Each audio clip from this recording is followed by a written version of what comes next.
This program is a Warren Steibel production in association with South Carolina ETV. Funding for Firing Line is made possible by a grant from the John M. Olin Foundation, the Annenberg Foundation, the Laurel Foundation, the Friends of Firing Line, and the people of Glaxo. In the relentless search for answers and medicines, on the brink of discovery, Glaxo, Research and Medicines.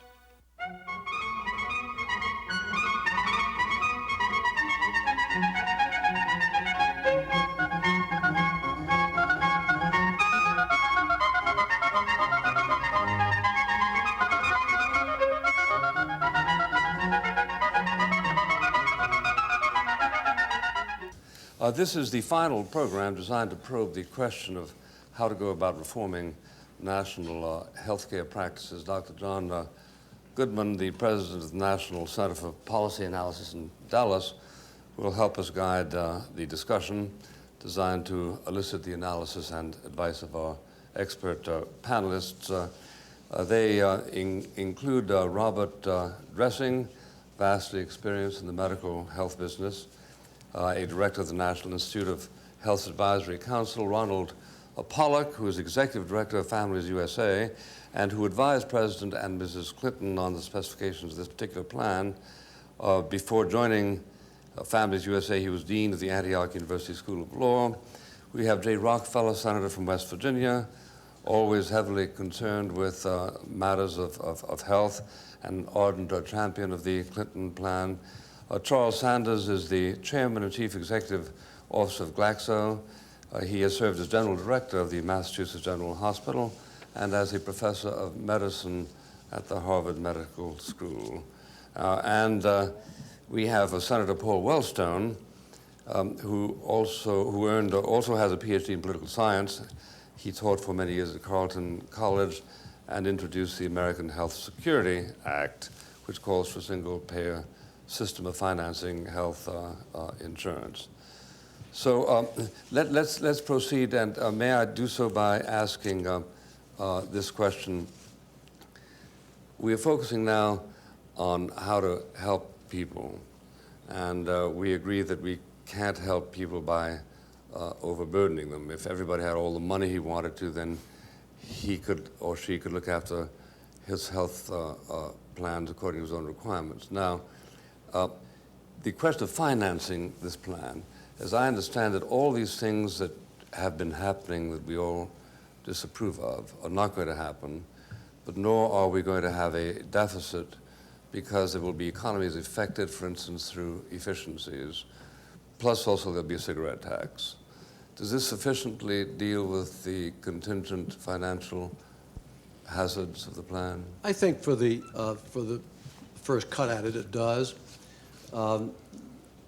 In this crazy system of government that we have, you have to have something called scorable savings, which means you have to have your savings that come from government itself. So we have to take some cuts, quite a lot of cuts actually, out of Medicare, Medicaid. The Medicare cuts are all returned in terms of prescription drugs and long-term care services, tax on cigarettes, and then there will be other efficiencies in the system. I've never talked to anybody in the healthcare business who does not agree that about 20 to 25% of every single thing that happens in our trillion-dollar healthcare system is either unnecessary and or inappropriate.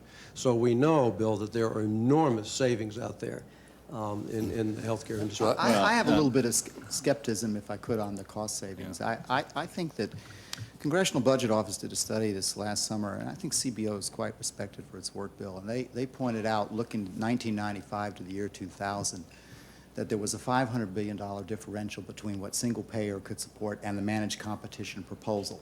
And I'll tell you one of the problems that I see, which I think was brought up earlier, which is a lot of these networks that are going to be set up, the way in which it's going, as you read the newspapers, you're just seeing this merger mania, are going to get dominated by a lot of the big companies, including many insurance companies. And then the question becomes people being excluded, or how do you regulate it? And I think what you could have is not price competition, but oligopoly and price collusion, in which case let me just finish. You're going to have to set up the very bureaucracy to regulate that you're trying to eliminate in order to save costs. I mean, one of the real pluses of single payer, one more time, is on the cost containment strategy. We have far less bureaucracy, far less complexity. That's why when I made a presentation to the citizens jury, which was a group of 24 people, by the way, randomly selected, including by presidential choice, they were really attracted to single payer. One final point. I don't want to drone on here, but I want to get back to a quick point that Bob made. On this question of tiers of medicine, it worries me. And I really want the Senate and the House to go on record voting for the proposition that whatever health care coverage we have and quality of care we have by way of package will be available and affordable to the people that we represent.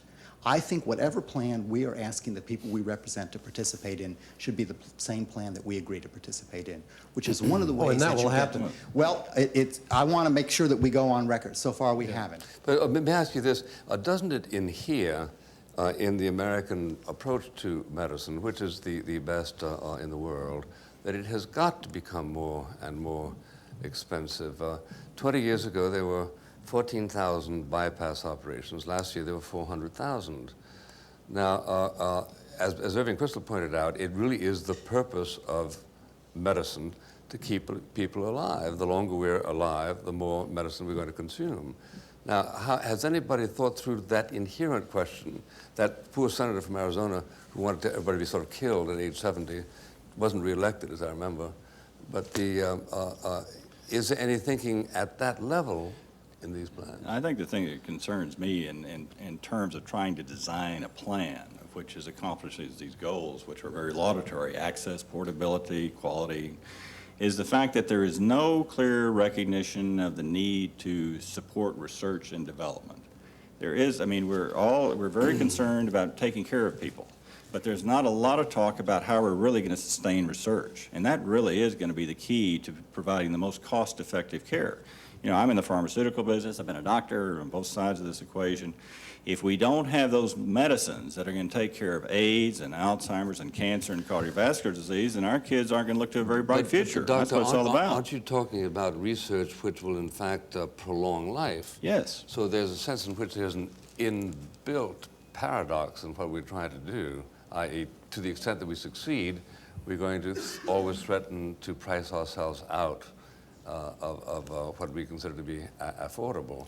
Now, in Canada, they solve this, do they not, by simply declining at a certain age to do hip replacements. No, but that's in the UK. No, in the UK, you have you hip replacements. You know what I wish we do, Charlie? I wish all of us, and particularly those of you on that side of the table, that instead of saying, well, I'm not sure I understand if this is full enough, or do we have enough of this, and what about research over here? What we need to do is understand that our system is in terrible trouble, that we're spending $1 trillion a year this year. We're going to spend $2 trillion in 6.25 years, which is called the year 2000. That families, small businesses, state governments, federal governments, we're all going bankrupt as a result of this, and we have to reform the system. The Clintons, more than any other administration in the history of this country, have put everything they have into trying to come up with a fair and equitable plan to accomplish reform. You cannot do reform easily. You cannot do it to satisfy everybody. You cannot do it with the absolutely exact figures, even before you put it to the legislative And Senator, process. you can't do it quickly. We must. You must do it. You must do it. And there are things that we know that are obvious that can be done. We must not do it by demonstration or incrementally. The problem with doing an overhaul to a system that doesn't have every aspect of it broken is that we're going to break some of the things that don't need fixing. We have the best system in the world in this country. And everybody who gets sick, and every one of you have had the experience of traveling to another country, and you pray that you don't get sick, need a doctor, or have to go to a hospital. You don't have to worry about that in this country. Yes, our health care is expensive. We put a high price and value on that, though. We want the best. So we're going to pay more for it in this country than probably any other country in the world. But you're not suggesting you're not concerned with the high rise. But what I'm concerned about is that there are some obvious things, and God love the Clintons for bringing focus to an issue that needs the attention that it's getting.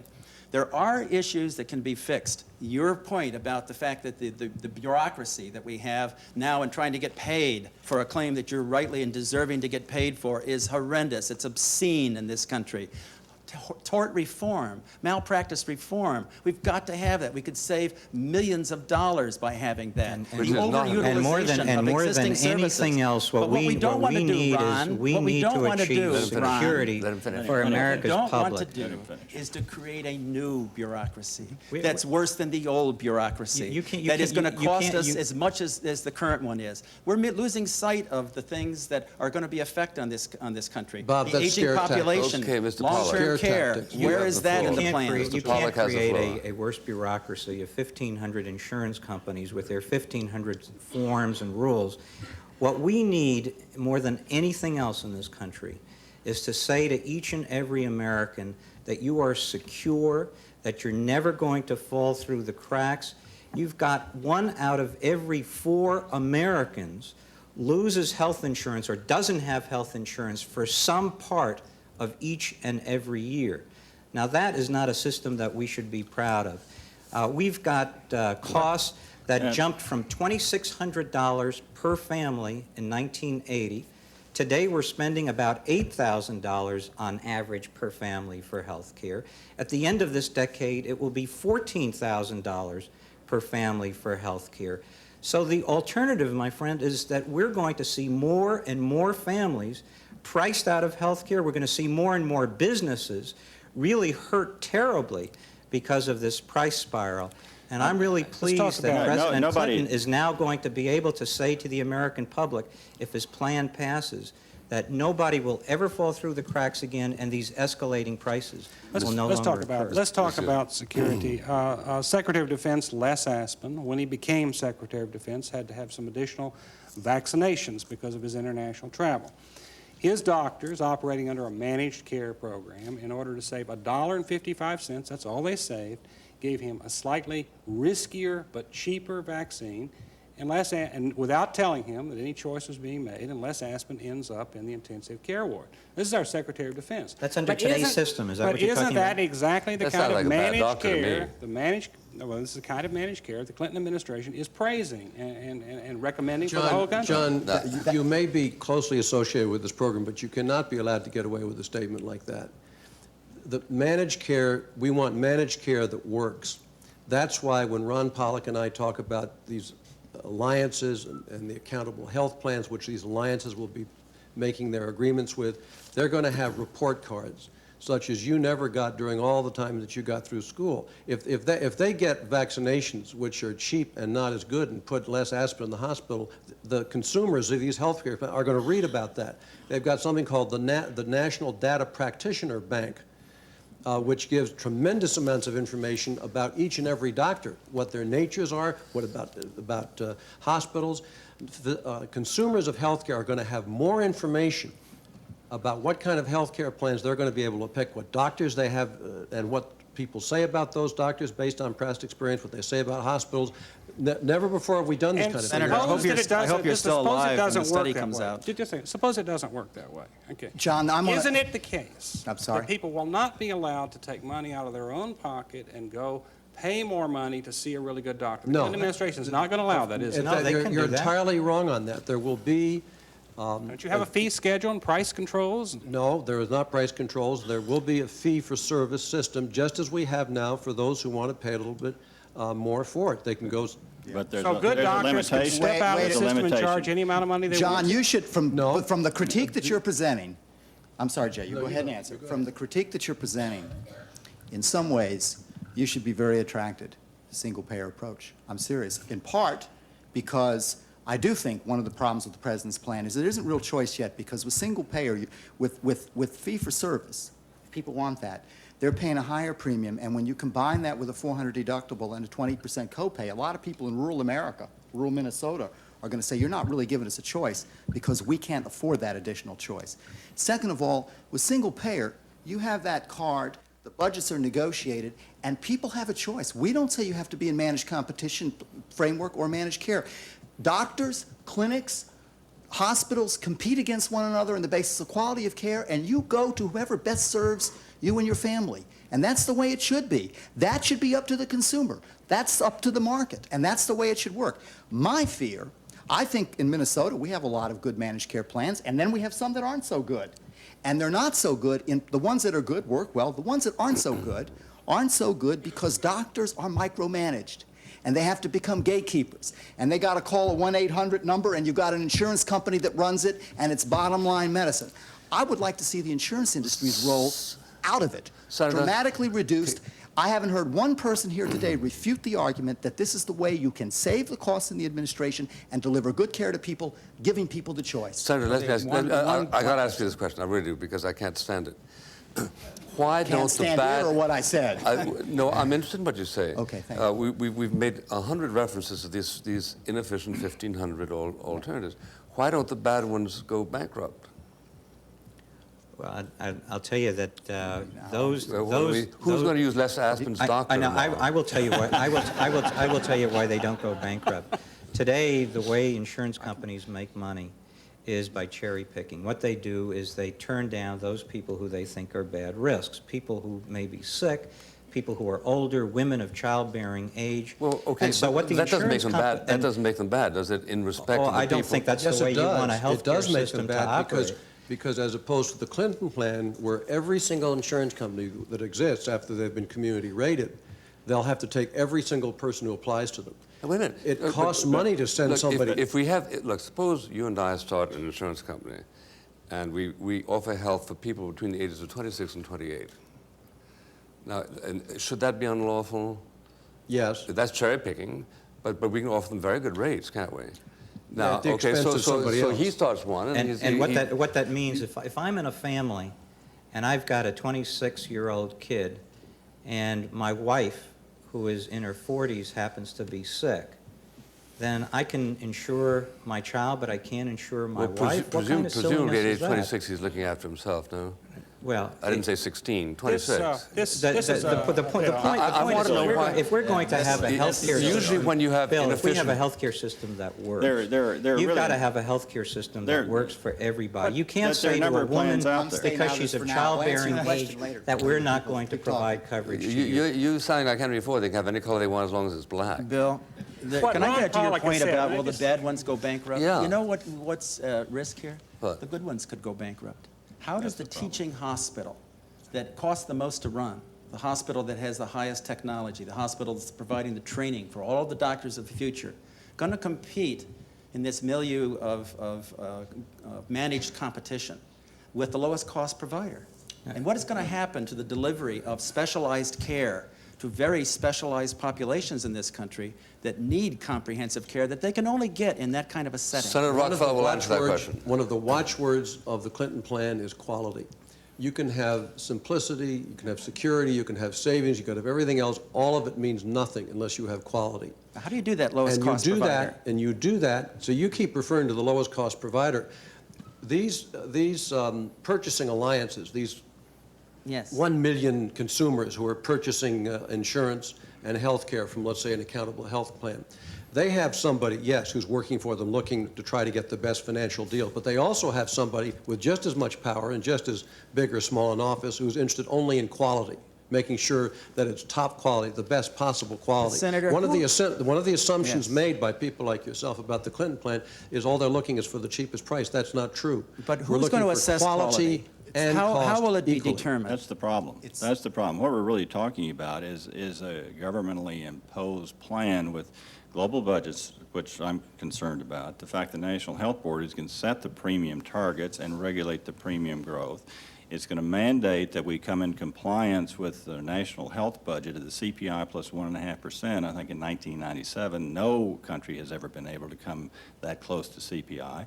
You've got purchasing alliances in the states that are really very heavily regulatory in their function. Because you want to make it sound that way, Well, Charlie. that seems to me the way they are, is the way I read it. Charlie, and the thing that I'm concerned about is when you have all these regulatory functions in governmentally mandated bodies, quality, I think, stands to suffer. But you know why you have to have some degree of control or a watchdog. That's why you have to have a national budget. Not as in the case of California with their public employees insurance system, where they have a line item budget in the California legislature for how much California is meant to spend on public employees, but they consistently negotiate under that amount. The national budget is a watchdog. It's a backup. But we have to have again, we're going from $1 trillion to $2 trillion in 6.25 years, Charlie. Your company, nobody can take that. We have to take Charlie, some measures. I'm in agreement. I actually share some of the concerns that you all have about some of the layers of bureaucracy and about whether or not we really will affect the cost savings that we say we're going to affect with the President's plan. In good faith, I have some real concerns about that, and I think single payer is much more efficient on those grounds. Where I part company with you all is on the whole question of whether or not there doesn't need to be some public accountability somewhere. Two problems. Insurance industry. Fine if you provide insurance to someone 26 years of age that's healthy, Bill. But it's gotten to the point in the United States of America where we have this curious irony, ask people, where you almost have to prove to the health insurance industry that you won't use it in order to be able to obtain it. They have turned the concept on its head, and thus we really have to do something about that. Second of all, in terms of public accountability, pharmaceutical costs, 153% increase in the last 10 years, and I could go through plenty of abuses. There comes a point in time where people are just a little tired of essentially being ripped off. But the fact they is, want to see some accountability. I have to say that with some delicacy, but I have to say it. Have you ever conducted a study, or are you aware of any study that asked what were the economies affected by deductibilities of different size? I saw a report that in Houston, if you want a blood test, the identical blood test, there are 15 different places where you can get it. They range in price from $15 to $105. There is apparently no incentive under most of the insurance plans in Houston to search out the cheaper one. Now, has such a study been done, and to what extent are you prepared to allocate responsibility to the deductibility clause for the mess that we're identifying here? Well, I'm prepared to say that I think that we have precious little accountability built into this system. I think part of the problem is that you have medical arms race. I mean, you talked about money before. Consumer Report pointed out, and we have strong support from, I think, both Consumers Union and Consumer Federation for our plan. We could save about $200 billion a year, not only eliminating the administrative bloat, Bill, but also, we haven't talked about this today, focusing more toward preventative health care, toward primary care, dealing with the medical arms race, dealing with the overprescribing of drugs, the unnecessary tests, and the unnecessary surgery, and building some accountability at the state level vis-a-vis one single payer.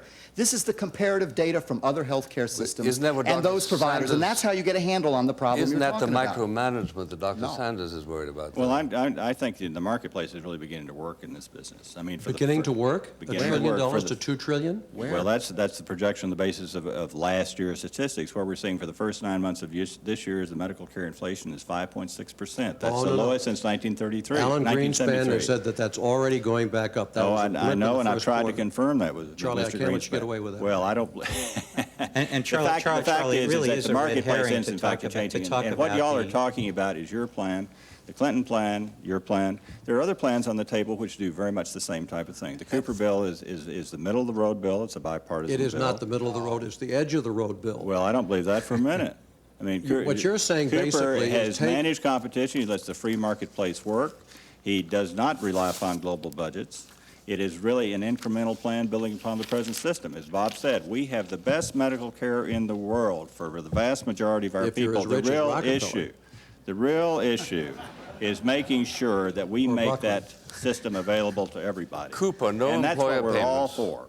No employer payments required, no control of premium payments, co-payments or deductibles, except no deductibles or co-payments allowed for preventive care. And would prohibit cancellations and higher payments for pre-existing And conditions. it's all voluntary. And if the Cooper bill passed rather than the Clinton bill, then we would not see the kind of security that we're talking about.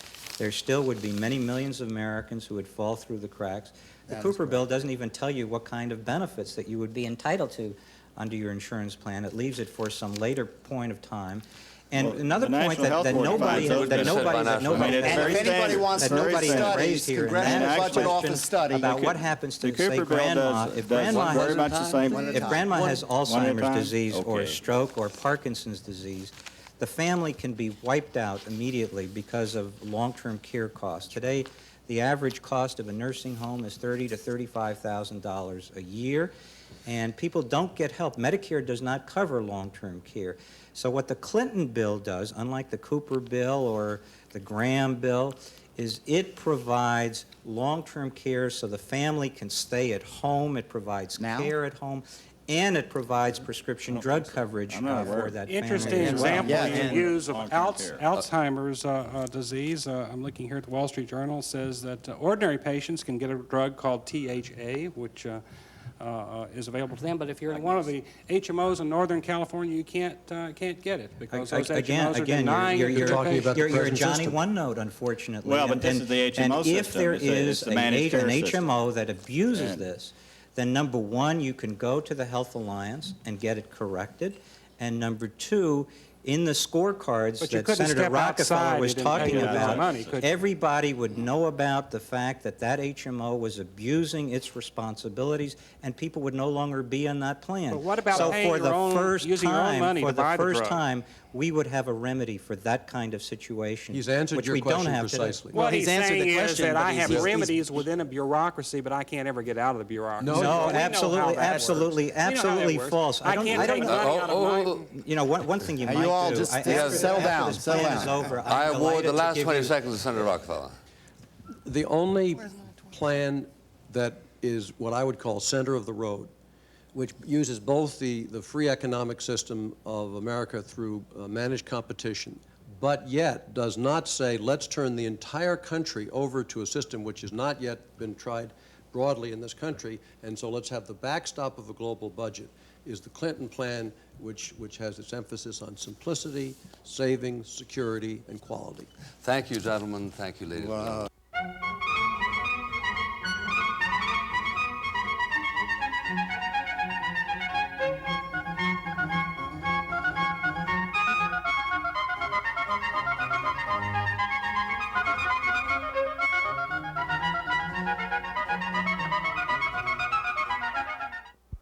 Funding for Firing Line was made possible by a grant from the John M. Olin Foundation, the Annenberg Foundation, the Laurel Foundation, the Friends of Firing Line, and the people of Glaxo. In the relentless search for answers and medicines, on the brink of discovery, Glaxo, Research and Medicines. For information about a video cassette of this program, write to Firing Line, 2700 Cypress Street, Columbia, South Carolina, 29205, or call 803-799-3449. That's Firing Line, 2700 Cypress Street, Columbia, South Carolina, 29205, or call 803-799-3449.